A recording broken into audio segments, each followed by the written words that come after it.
ಇದು ಪೌತಿ ಖಾತೆಯ ಕುರಿತಾದ ಅಗತ್ಯ ಮಾಹಿತಿಯ ತ್ವರಿತ ನೋಟ. ಮನೆಯ ಹಿರಿಯರು ತೀರಿಕೊಂಡಾಗ ಆ ಜಮೀನಿನ ಹಕ್ಕನ್ನ ಅವರ ಕಾನೂನುಬದ್ಧ ವಾರಸುದಾರರಿಗೆ ಅಥವಾ ಮಕ್ಕಳಿಗೆ ಅಧಿಕೃತವಾಗಿ ವರ್ಗಾಯಿಸುವ ಪ್ರಕ್ರಿಯೆನೇ ಈ ಪೌತಿ ಖಾತೆ.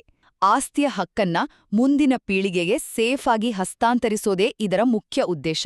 ಆದ್ರೆ ಈ ಹಕ್ಕನ್ನ ಪಡೆಯೋಕೆ ಕೇವಲ ವಾರಸುದಾರರು ಅಂತ ಹೇಳಿದ್ರೆ ಸಾಲ್ದು, ಸರಿಯಾದ ಅಸ್ತ್ರಗಳೂ ಬೇಕು ಅಲ್ವಾ?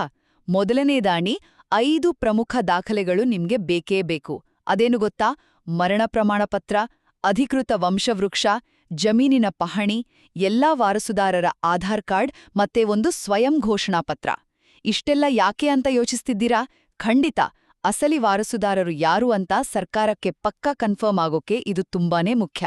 ಎರಡನೆಯದಾಗಿ, ಅರ್ಜಿ ಸಲ್ಲಿಸೋದು ಈಗ ಬಹಳ ಸುಲಭ. ನೀವು ಕರ್ನಾಟಕ ಸರ್ಕಾರದ ಬಾಂಧವ್ಯ ಅಥವಾ ಪೌತಿ ಆಂದೋಲನೆ ಯೋಜನೆಗಳ ಲಾಭ ಪಡಿಬೋದು. ನಿಮ್ಮ ಹತ್ತಿರದ ಗ್ರಾಮ 1 ಕೇಂದ್ರ, ಆನ್ಲೈನಿನ ನಾಮಿನಿ ಅಥವಾ ಪರಿಹಾರ ಪೋರ್ಟಲ್, ಇಲ್ಲವೇ ನೇರವಾಗಿ ನಿಮ್ಮ ಗ್ರಾಮ ಆಡಳಿತಾಧಿಕಾರಿ ಅಂದ್ರೆ ವಿಎ ಅವರನ್ನ ಭೇಟಿಯಾಗಿ ಸುಲಭವಾಗಿ ಅರ್ಜಿ ಹಾಕ್ಬೋದು. ಕೊನೆಯದಾಗಿ ಒಂದು ಎಚ್ಚರಿಕೆ, ನೆಂಪಿರ್ಲಿ, ಆಸ್ತಿಯಲ್ಲಿ ಎಲ್ಲಾ ಕಾನೂನುಬದ್ಧ ವಾರಸುದಾರರಿಗೆ ಸಮಾನ ಹಕ್ಕಿರುತ್ತೆ.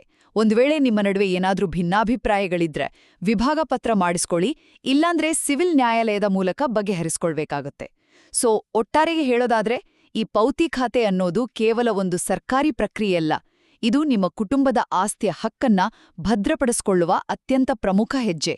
ಸರಿಯಾದ ದಾಖಲೆಗಳನ್ನ ಒಟ್ಟುಗೂಡಿಸಿ ಇಂದೇ ನಿಮ್ಮ ಆಸ್ತಿಯ ಹಕ್ಕನ್ನ ಕಾನೂನುಬದ್ಧವಾಗಿ ನಿಮ್ಮದಾಗಿಸ್ಕೊಳ್ಳಿ.